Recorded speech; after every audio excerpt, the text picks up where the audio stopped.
The sirens are blaring, floodwaters are rising, and you need to evacuate immediately.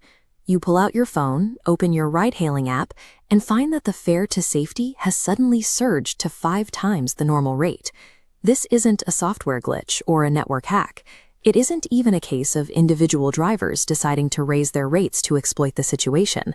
That price spike is a deliberate, AI-driven decision. The system is executing its code exactly as it was designed. This creates a critical friction point. Why would a multi-billion-dollar platform deploy a feature that penalizes its users during a crisis? To understand how this happened, we have to look past the human experience and examine the isolated mathematical vacuum where the algorithm operates. The foundational logic of the ride-hailing model is a balancing act. The system must constantly match available drivers with requesting riders. As this chart shows, when rider demand spikes, the AI pushes prices upward to incentivize drivers. Higher fares draw more cars to the map until supply meets demand. Once balanced, the price levels out. From a purely economic standpoint, the system is efficient. It solves the supply problem through a self-correcting loop. But that efficiency relies on a narrow assumption that every data point representing a ride request carries the same weight and the same human context. The system's primary flaw isn't its math, it's its context blindness.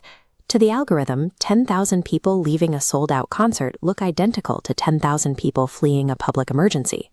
Both events create a massive spike in requests. The AI only registers the volume of the requests. It triggers the surge automatically, having no way to perceive the desperation or panic behind the data.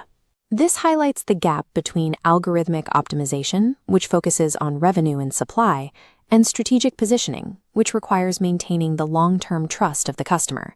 When an AI optimizes strictly for mathematical efficiency during a real-world crisis, the output is perceived not as a market correction, but as exploitation. The fallout was immediate. Screenshots of exorbitant fares led to social media outrage and public accusations of price gouging. This reputational damage was followed by regulatory scrutiny, as city officials questioned whether the platform's pricing model violated consumer protection laws. To address this, the company built manual safeguards, an emergency override allowing human operators to cap surge pricing during a public crisis. Capping prices in these moments isn't a move for economic efficiency, it's a move for brand survival. Uber's experience showed that for high-scale platforms, mathematical logic cannot exist in a vacuum. It must be aligned with what the public considers socially acceptable. Ultimately, as these systems scale, human governance is required to check the logic of the machine, ensuring that a quest for optimization doesn't inadvertently damage the relationship with the user.